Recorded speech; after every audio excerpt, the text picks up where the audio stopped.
Hello and welcome to the next edition of my podcast today. I'm absolutely delighted to be joined by one of the Wigan Athletic administrators, Paul Stanley, from Burbee's Trainer.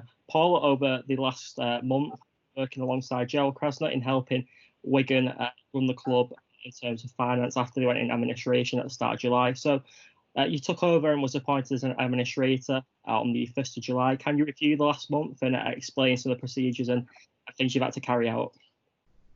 Yeah, it's been a long month. It's been a busy month. We came into a desperate cash position at very, very short notice.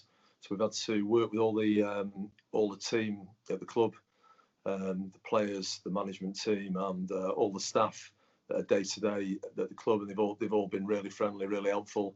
We got our heads into it probably a week in, so we sort of wanted, you sort of map it out in your head and you understand where everybody fits in and how all the numbers work. We managed to pay the staff wages and the players' wages for June.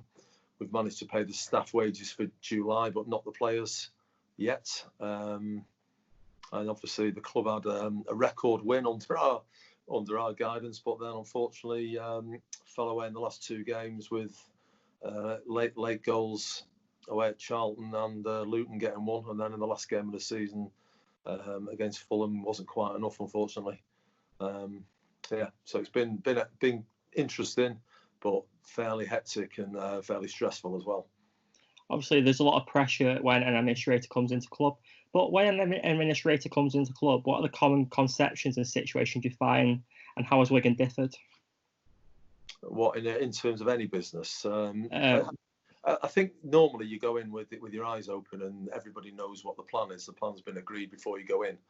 And then you just implement it, and there's funding in place. Here there was no plan because we didn't speak to anybody, so the management didn't know we were coming in until the day before we came in, and obviously we didn't get a chance to understand who did what, how the systems worked, how the numbers fitted together. We came in very, very cold, and that's unusual. Yeah, it's been a very unique situation. In terms of administrators, yourself and Gerald, how do you work directly together through this? Well, there's three of us as well. Dino's involved. Oh, Dean Watson, of course. Yeah, Dean Watson. I know he's not in the press as much, but Dean is well and truly there as well. Yeah, Dean's there. Dean's the one that looks like a skittle. He's a bit of a strange shape. The great thing I like about working with them two is I look like the thin one on all the pictures. So typically you have two administrators on most jobs, and usually one of you runs it and the other one's there in case you're on holiday or something. On something of this size, I got Gerald involved because of his previous experience with football clubs. He's in his 70s. He's been around a long time. He knows a lot of the personalities out there, so I thought it'd be useful to let him deal with the sales side of it.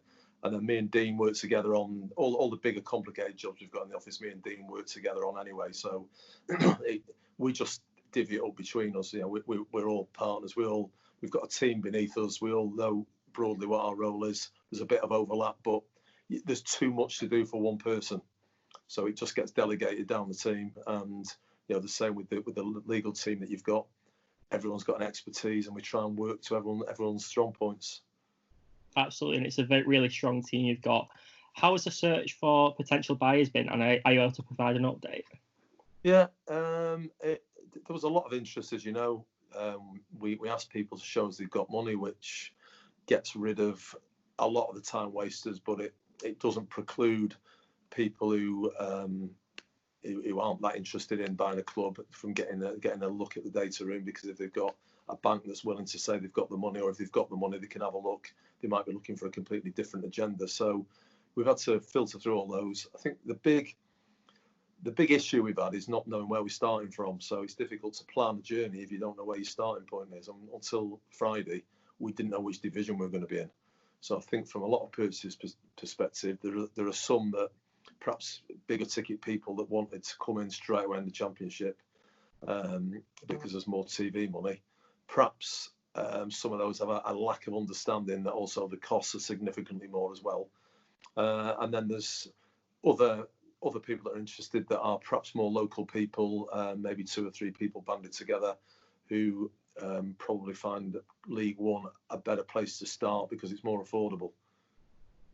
Yeah, and it's a very good point. Have you seen buyers potentially pull out because of the appeal verdict? Don't think anyone's pulled out because of the verdict. No, don't think so. That's good news. Is a deal close? And if so, in terms of a general takeover, how long would it take to complete? There's 3 or 4 people still heavily involved who made offers, which we're trying to move to the next phase. When they've all got contracts out, so when one of them comes back and they're happy, there's a lot of stuff for people to digest. There's a lot of numbers. You know, you think it's simple because it's 11 men on the field kicking a ball, but in reality, that it's no different than a rock star being on stage. You know, there's hours and hours and hours of practice in the background, and there's a load of other people in the background. And a football club's the same. You've got all the stadium, you've got 2 training grounds, you've got the academy, you've got all those sort of pieces of let's call them real estate, but we've got a stadium manager that controls all that, and that's a big job. You've got all the accounts department, you've got all the all the other people in the club dealing with players, dealing with management, dealing with training, dealing with diet. There's cooks on at the training ground. There's all sorts of people that are involved, and you've got to get your head into the numbers and how it all fits together. And then a purchaser's got to work out what his budget is. There's now salary caps coming in League One, which I don't know how quickly they'll affect a team that's relegated, but certainly I think it's about 2.5 million in League One. So you've got issues when clubs come down that obviously the salaries are much higher. So people getting their head around that and all the legal issues with when you're buying a stadium and training grounds and all those things, there's all legal documents. You'd read an old legal documents to find out actually what's in them, because when you take a broad view, you think it'll just be obvious what's in there. And then when you start reading leases and the like, there's a lot more clauses in there. Some of these documents are 80 to 100 pages long. And I can skim read it and get a gist of what it says, because that's all I need for my job. But if I was buying something and putting my money in, I'd need to make sure that I'd covered every angle on it. So that's what the purchasers are looking at. And yeah, there's people still interested, and I still think we should get there. That's really good news to hear, that there is light at the end of this tunnel. How much will the club financially need to keep on running and keep in business until the takeover is formally completed? I think the football creditor debts were about 6 million, so they need clearing before the football share can get transferred to a new owner. So that's all the clubs for transfer fees. It's disciplinary type stuff. It's the EFL gave all the clubs a loan in February, which I think was about 600 grand. That needs to go back to them because that was only a loan. And then there's all the players' wages and the stuff that are ongoing. So you're looking at north of 6 million in terms of money in, which clearly is going to. I've got 2 training grounds and a stadium, albeit they're in different companies. I've still got the ability. They're free of charges. They've not got mortgages or anything on them. And then obviously there's players who've got release clauses, and there will be players which either don't want to be here or wages will just be too expensive next year. Yeah. Is there a deadline for the creditor to be cleared, or is it the case of as soon as possible? I think the football creditor needs to either be cleared by, it needs to be cleared by us before we sell, and then the football share can move across, and then you've got to look at paying the other creditors 25p in the pound. But otherwise, there's a 15-point penalty next year. Yeah, and that'd be absolutely massive, because that would probably see Wigan drop another division into League Two with such a massive penalty. Yeah. Obviously, will any prospective buyers potentially inject shortfalls of money into the club for the time being to keep them running? Yeah, they could do. Yeah, that does happen. It depends which one, of course. Some of them are saying they just want the football debts cleared and then they'll take it on. Some of them are saying, well, hang on, we might want to decide which players are kept and which go.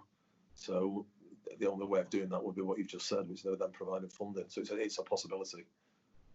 Yeah, obviously on Friday we had a massive day at the football club with the point appeal verdict. Are you able to provide a bit of an insight of what happened and obviously your thoughts on the verdict? Yeah, I've got to say, I thought, the verdict, obviously, if you'd have interviewed me on Friday night, I'd have probably said things I ought not to say, because you get a bit emotive about these things. But now I've sort of calmed down a bit, and I've looked at it in the cold light of day. It was a fair hearing. You're in front of three very experienced QCs who act as like judges on a panel. The witnesses, I was a witness, so was Gerald, so were Darren Royal and John Jackson. We all gave, I don't think any of us could have given it a better shot than what we did. The QC was well on top of it all.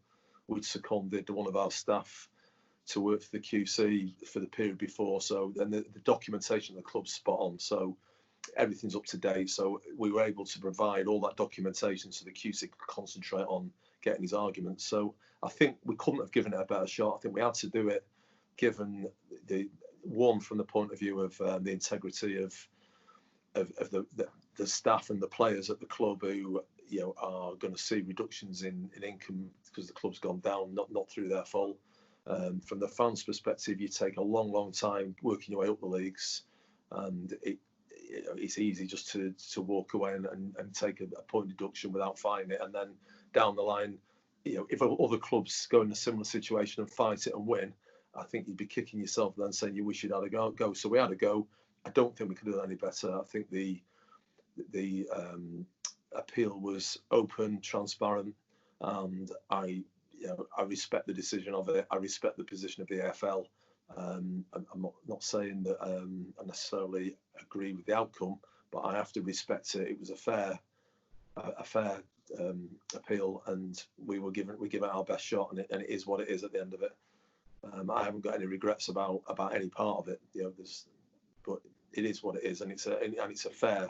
It's not a kangaroo court. The AFL aren't involved in making that decision. It's an independent panel of 3 QCs, nothing to do with the AFL. So you've got to accept that it's as fair a court as you could be in. Yeah, it's obviously an independent disciplinary commission, and obviously who decided that decision. I'd like to ask about another football club who had been given a 12-point deduction, Sheffield Wednesday, which is imposed from next season on. Do you believe that is a bit irritating on a Wigan point of view, that it couldn't have been imposed this season, because we obviously would have stayed up? I don't think we would have stayed up, Passage. I think we'd have been 1 point higher. We'd have bottom 3. But notwithstanding that, I think the reasoning is that they are entitled to it. Ours was an appeal, so the administration, you get the 12 points automatically, and then there's the right to appeal, which we appealed quickly, and it was dealt with quickly. So it happens now because we appealed something that was given on day one of the admin, which happens on day one of the admin. And my understanding of Sheffield's position is that they have a right to appeal, and that right to appeal will take them into next season. And so if they make a decision and say we relegate you, but then they win the appeal, I don't know where that leaves the AFL. So I think it's a technicality. I think they're just following the regulations. And Sheffield, despite what you read on Twitter, I don't think Sheffield went into administration. I think theirs was a financial fair play thing, wasn't it? Yeah, it was a really interesting incident of what happened there. Back onto Wigan Athletic, I'd like to ask, over the next couple of weeks, will more players make way to pay creditors, and obviously will we see more staff made redundant at the club, because obviously 75 members of staff has been let go as it stands? Yeah, but all the staff, I think pretty much all the staff that went were people that were match day related. So, the government hasn't given any guidelines on when people are going back. The furlough scheme's ending or being phased out. So what we were faced with, do we make a decision day one, and be honest and deal with the situation, or do we hang about waiting, and then we get to today and suddenly the government's not paying it all on the furlough? And actually, when are we going back in the stadiums? If they said, well, we're going back in the stadiums on the 1st of September, then there probably wouldn't have been any redundancies, because we wouldn't have needed to. But people might not be back in the stadiums till next year. Who knows? I mean, they were talking about October, but nobody's made it firm. So it might be that you would have been running 6 months paying people for stadium-related activities that they weren't doing. The club wouldn't have been here. And those people, I'm sure, a lot of them will come back to work when the stadiums reopen, because they're still going to need stewards, and they're still going to need people in the kitchens and down the bars. Does that make sense? Yeah, that's very understandable, because obviously they're match day staff and other than match days, and we don't know when we'll have crowds again. I know this speculated for October, but it's very much unforeseen for the government guidelines. Recently, we've seen the sales of Jensen Weir and Alfie Devine, two talented youngsters. How important was these sales? Well, they were critical because we didn't have any income, because there's nobody. If you look behind you at your backdrop, there's nobody in the seats. That's what it's like on match day. So there's nobody paying in. We're not allowed to sell season tickets for next season because we don't know when we're going to be back in. And credit card companies wouldn't let you use the money because obviously the season never started. Everyone had asked for a refund. So there's no food being sold. There's no programs, no refreshments, no corporate hospitality. The income completely dried up. The EFL had already made loans in February, as I said before, which they want back. So there's no chance of getting next year's money, despite the fact that there was money that came into all the other clubs in July. That was a prepayment on next year's TV money. So it wasn't this year's income, it was next year's income just being paid early. And what they said was, well, we don't know, one, which league we're going to be in next year, and two, even if they'll be here. So you're not having the money. So we couldn't get the money. So the only way of getting any cash into the club was, in the short time scale we had, was by player sales, and we weren't in a transfer window. So by concession, the EFL and the Premier League let us sell a couple of junior players to Premier League clubs, and the EFL chose not to withhold that money against football debts and let us use it. So without that money, there was no other way of paying. We had, June wages hadn't even been paid when I came in. It's big numbers.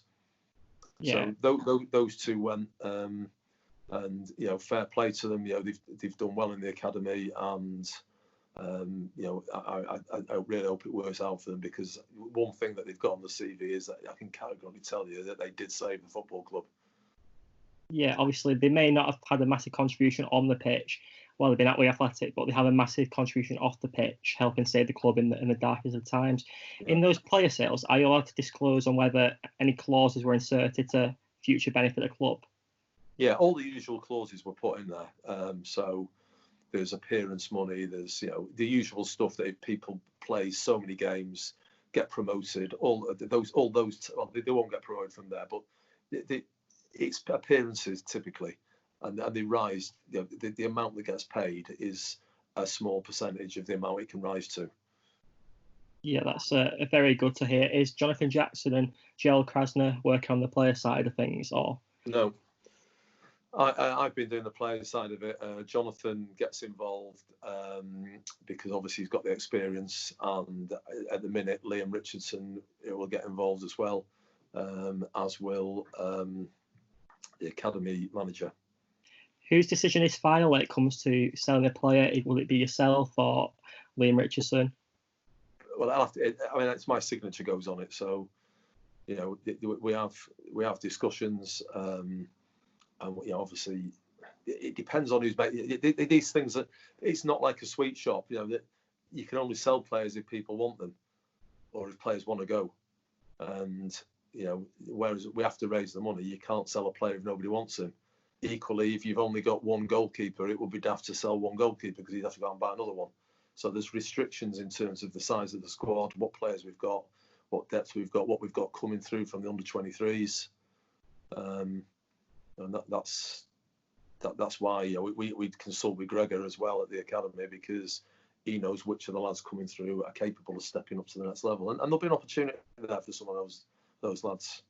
Yeah, which would be nice in the future to see young talents get a go. How vital is it to reduce the wage bill, and by what margin does the drop into League One cut the existing wage bill? It cuts it by. I'm not sure if it's exactly half, but for most players it will drop significantly. Yeah, and it doesn't need cutting. It needs cutting for two reasons: one, the salary caps in League One, and two, the sustainability. If you've got a wage bill that's much more than your income, and the income will drop by 6 million this year. If you've got a wage bill that's much more than your income, then obviously in the long term, it's not sustainable. Yeah, it's a massive transition in terms of finance from the Championship to League One. I know the average salary goes from about 12,000 a week to about 2,000 a week in terms of the player difference. One question I'd like to ask is, the academy has been really important for the identity of this football club, as well as using player sales. We've got bright players coming through. Is the academy continuing to be resourced at the previous levels it once were? Yeah, I don't think there's been a great deal of change at the academy. A lot of them have been on furlough, and we're in pre-season at the minute. But I think they're all coming back in the next couple of weeks. If they're not, in fact, I think they came back early this week. So that's. Yeah, they did, because Gregor was in after training on Monday, so they have started. Yeah, so we'll still be producing talented youngsters despite being in administration. Yeah, I mean, I'm not planning to be here for, I'm not planning to be here in the long term. So in the short term, we preserve it. Then a new owner takes it on, and he does as he does. Yeah, definitely. In addition to player sales, is there any plan to sell the training ground in Exton on the land where Sharpie's Chippy used to be? Well, the plan is at the minute that the purchaser's buying everything, but look, if somebody wants to buy Sharpie's Chippy and comes in with a big cash deal, I would rather sell that than a player. Exton at the minute is a training ground, and the decision will be made on that on football grounds, unless a purchaser says, I haven't got enough money to buy the club, so you can sell that training ground off. But that's not. I think at the minute everybody wants it. Yeah, definitely. I know it's hypothetical at the moment, but if Exton was sold, what would happen? Would the club move back to Christopher Park, or could the academy be repurposed? I don't know. I've been around the grounds. Operationally, I don't know how it would work. I know the club previously played at Christopher Park, trained there when it was in the Premier League. I don't know whether they trained there and moved the academy, or whether they. Whether they'd move somewhere else, I just don't know. That wouldn't be one for me, to be honest. At the minute, when they're coming back to training next Wednesday, and they'll be training at Exton, as far as I'm concerned. That's good to hear, because Exton is a really top facility. I don't know if you've visited in your time. It's a real quality standard. I know you've probably had a look round, and it will be quite a big asset. Speaking of other assets, on Saturday, Paul Cook resigned from his post as manager. Are you allowed to explain the decision behind that, and obviously allowing him to leave and resign? Yeah, he came in last Monday after the relegation week, and he was just gutted, and he just like broken, really. He just said, I just can't do it. I need to resign.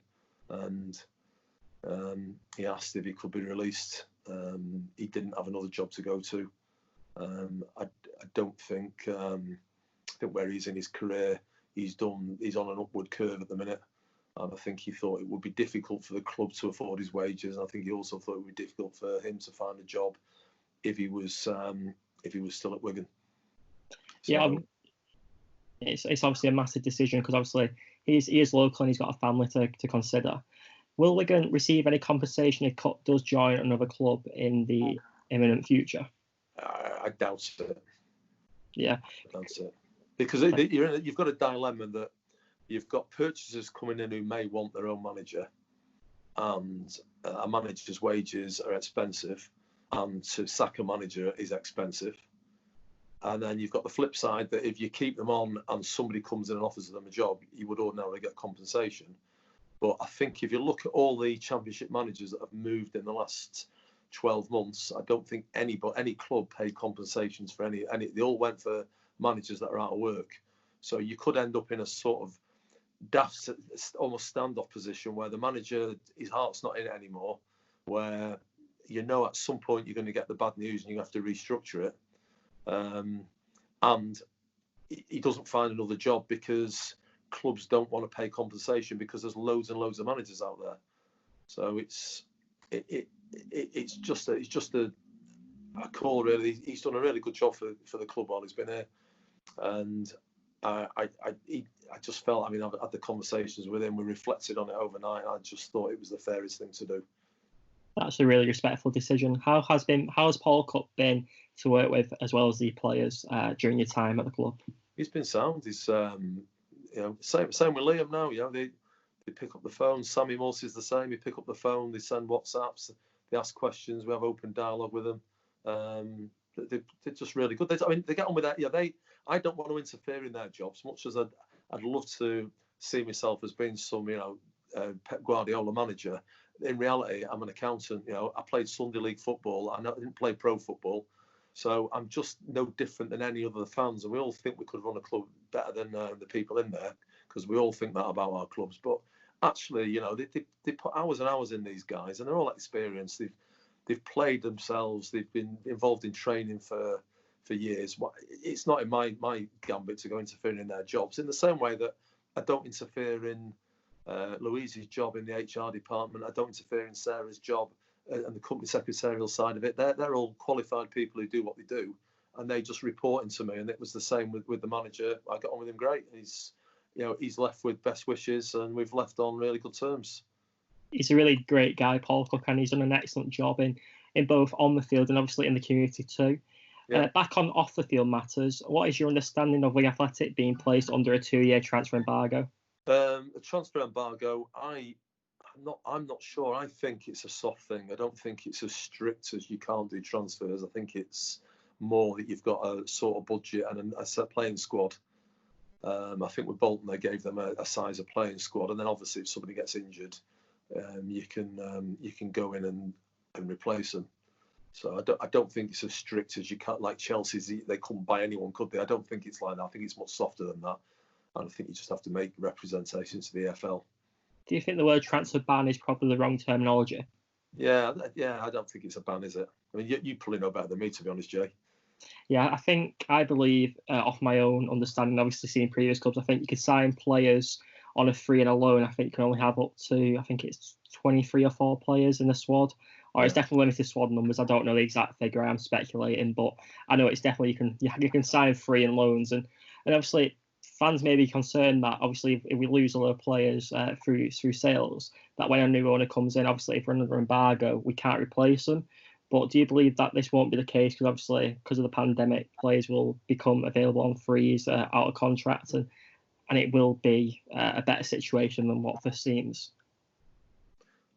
My personal view is I think the transfer market's going to be decimated, other than at the very top level. I think the way the leagues are talking about salary caps, I think there's 350 million pumped into the Championship every year from owners. That's not sustainable, especially with no income coming into clubs. So I think you'll find clubs across the board trying to cut the wage bill, and that means there's going to be players let go who'll be able to pick up on free transfers. And salary cap in League One means that you don't have to pay stupid numbers to get players in, and you can't pay stupid numbers to get them in. So, I don't think it's as bad as perhaps you think it is. With the salary cap, will some of the big earners at Wigan Athletic potentially be allowed to move on for a free? Well, I think that it's the market, isn't it? If people want to buy players, they can make offers. If nobody wants to buy a player, somebody's going to have to make a judgment, whether that's me or whether it's a new owner, because obviously you've got to work within some sort of constraint of a cap and a budget. But that's not my idea in the short term. No problem. Will new owners have every decision on in terms of players coming in, and obviously the manager, who, if they don't want to appoint, I don't know, Liam Richardson, for example, they can appoint their own individuals? Well, after we've gone, after they've bought the club, they know what they want. It's their club then. In the short term, while we're in, and they are trying to pass the fit and proper person test, and the decisions will lie with me, Dean, and Gerald, and we'll just make sensible decisions. But we're not going to be doing anything rash, because it would be strange if we went out and recruited Kevin Keegan as the manager, or some huge name, and then the people who were buying the club didn't pass the proper person test. We're just really in a holding role, so we're not doing anything exciting. It's just holding it to preserve it and pass it on. The transfer deadline is in 2 months' time. Is there a possibility that the club will be in an administration then? And what happens when we have no further players to sell, for example? Well, is it possible? I suppose it is possible. I don't want to be running the club in 2 months' time. I think that'll be quite a tall order, given the level of costs and the restriction on the amount of income coming in. I think it needs to be done relatively quickly. You asked before about timescales. We're looking in the next couple of weeks to get a sale away, and then however long it takes the EFL to do the fit and proper person test. which will obviously depend on the people coming in and whether they're known to the football authorities or not. When you're doing a deal in terms of a takeover, are you looking at if they're the right custodians for Wigan Athletic, or is it purely financial? It's both, really. I mean, the strict legal answer is we're looking at money, but obviously, if somebody's coming in and they're not suitable, the people coming in who just want to buy training grounds to put houses on, then categorically, no, we're not talking to them. Our job's to save the business and save the club and protect the jobs. So we start with that. At the other extreme, my judgment, it would be biased by my own footballing preferences, and my own preference on style of football, etc. So do I believe that, is it my job to judge on who's a better owner for you? I can make decisions on extremes, but in the middle, we've all got our own opinions. And if there's two people paying a similar amount, as long as there's nothing outrageous there, it's difficult to judge anyway, isn't it? You don't know what somebody's going to do in 6 months. Absolutely. I know you're not allowed to delve into exact figures and obviously the interesting parties itself, but are they all pretty similar in terms of the bids they're offering? Yeah, they're not a million miles apart. Yeah, and obviously, are you confident that Wigan will have a buyer in soon and obviously not go into liquidation? Yeah, I mean, we are still confident. We're still talking to a few people, and yeah. That's all we want. That's the main thing, really. Obviously, having confidence that a deal will go ahead, because the last thing we Athletic fans want is not having a club to support. Can you kind of sympathise with that? Yeah, of course I can. Well, I go to football. That's what I do. That's Sunday League player. I played Sunday League, but I mean, I can't. I used to play five-a-side a lot, but I get that many times I kick a ball now, I pull a muscle, so I've stopped that. But no, I mean, that's what I do. I spend my life going to football. I've got season tickets at a non-league club and a Premier League club, and that's what I do. I go to, on average, probably 3 games a week. Absolutely. At home and away, because that's what I like doing, and so I 100% sympathise. And the important thing is to have a club. We all think it's important to be in the Premier League. It's not. If you support a non-league team, it's just important to get down there and meet your mates. And if it's your hobby, you tune to it. So I fully get that everyone wants a club in that season. Is your mindset at the moment to kind of get out the club as quickly as possible? It's not. It's not like a race. It's not a long-term job. It's a short-term fix. So it's not about getting out tomorrow. It's probably a couple of months. It would be unusual if we're in office for a year, but it's not like a race to get out. But obviously the sooner we get out, the sooner a new owner can get on with running it. And obviously that'll be a brighter future. Do you think Wigan probably will be in better place and better shape for the start of next season as we are now? Which season? The one coming up. It'll be 2020 to 2021. The following season, I mean, the ideal would be that promotion would be the ideal. But if you can stabilise in League One, wouldn't be a bad aim for a new owner, depending on this points thing, I think. Absolutely. Are you any closer to finding out what's happened at Wigan Athletic in terms of why they went in administration? Because obviously, when people have analysed the financial records, it's very apparent that Wigan probably didn't need to go into administration. Ordinarily, we didn't need to go into administration. There weren't bailiffs at the door. There weren't winding up petitions. There weren't creditors overdue. Day to day, everyone was up to date.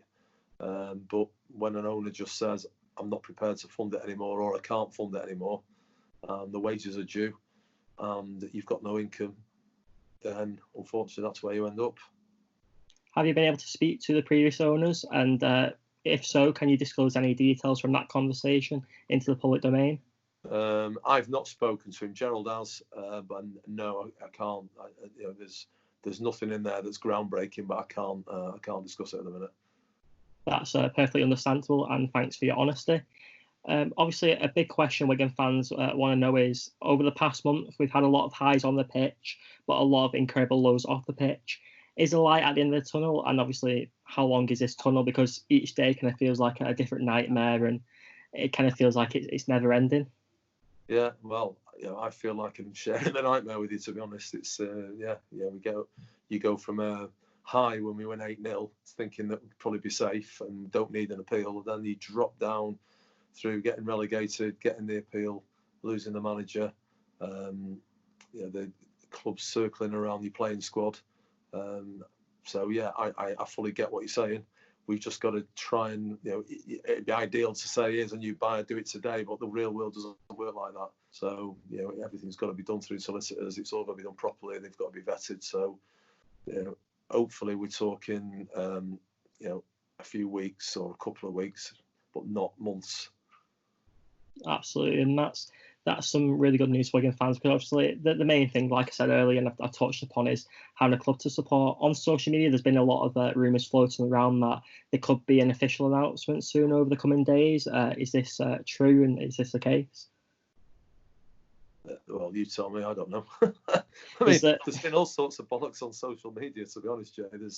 I read stuff on there that I've got a bloody contract in my hand that I'm about to sign, and I'm reading about stuff that, I've been about players coming in. I'm reading about players that I've allegedly sold that I didn't even know there'd been an offer on. I think people make stuff up on social media, and it gathers momentum if the story sort of takes interest and fits. So, I wouldn't take a great deal of notice what I read on social media. Yeah, it is rumour central. I know you've kind of had disagreements in the past. We're not naming any names, but with journalists writing stories, and it's been completely untrue, especially with player departures, because at this time where we're in administration, clubs know we're in administration, and clubs think, oh, they can get a deal for a player under the market value, and that's where rumours come about, in my opinion. I don't know if you agree. I think the agents push those stories out as well. It suits the agents. The journalist you're talking about blocks me on Twitter, which was... Anyone could guess who that is now. Well, so I rang him yesterday to challenge him about it, and he's unblocked me now. So you're back in his good books. I don't think he knew. I don't think he necessarily twigged who my Twitter address was. So, but there's not a lot on there, to be honest with you, of any interest to anybody. Obviously, over the next couple of weeks, it's going to be quite difficult for Wigan fans, as you can imagine, and obviously really stressful for yourself as well. The next question I'd like to ask is, how have you been throughout this? Because it's obviously a really stressful time. I imagine it's definitely wipes you off your feet in terms of the amount of work you've got to do, and the amount of jobs you have to fulfil, and the amount of creditors you have to clear. Just how have you been, and how have you found the experience? It's been very, very intense. So it's been long hours. It's a lot of concentrating, a lot to take in.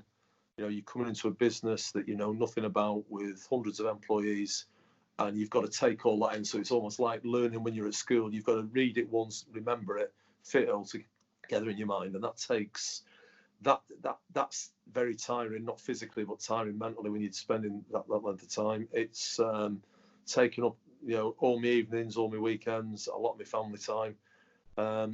That's the nature of the job. That's what I signed up for when I came into this. My wife did a similar job to me before we had the kids, so she understands what it is. The kids understand what it is, and it's that's my job. I accept that, and you know what? I've really, really enjoyed it. It's been a lot of good highs. It's professionally been very, very interesting. It's been good profile. All I really want at the end of it is a positive outcome, because otherwise it's all been wasted, hasn't it?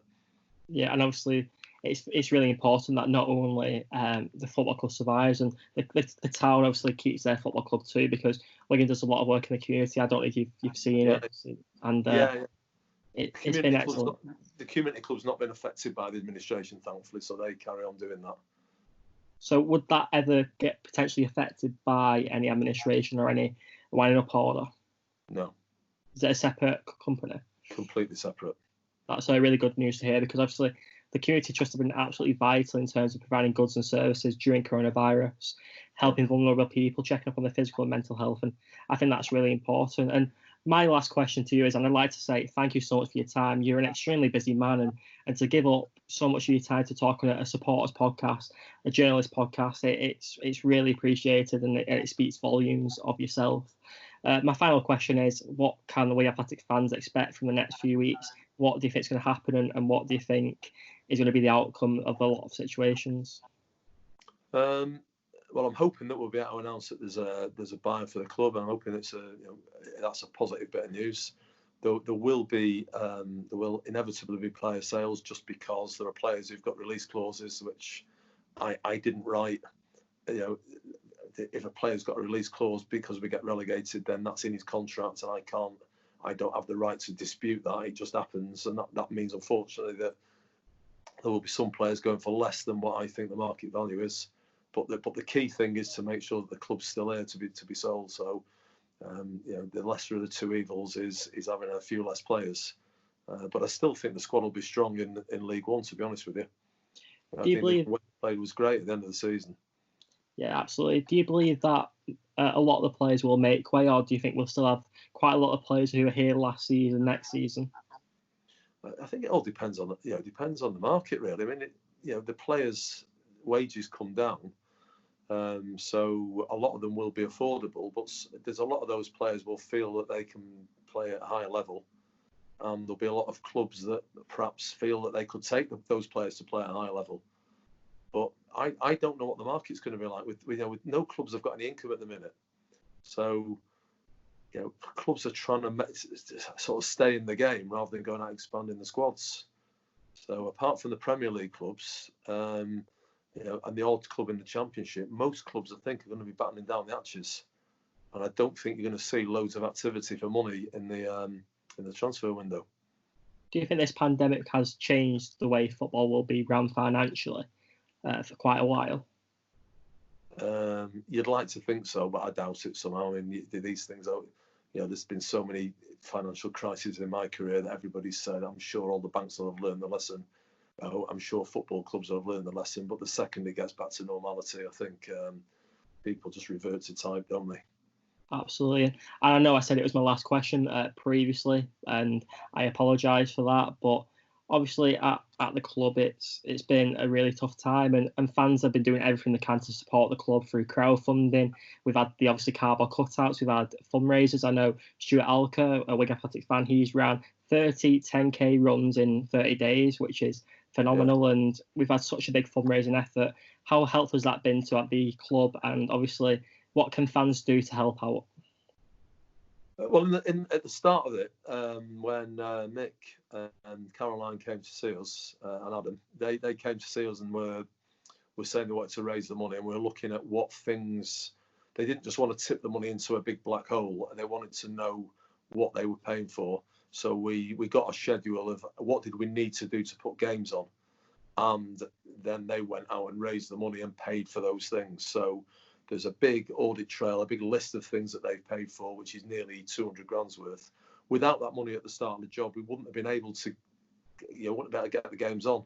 So the first big hurdle was getting the games played, and and we did that, and that was down to the supporters club. And to be fair, they've been top. They've been really good. And we've had a few meetings with them, and they've been kept in the loop. And I try and be honest with them as I am with everybody.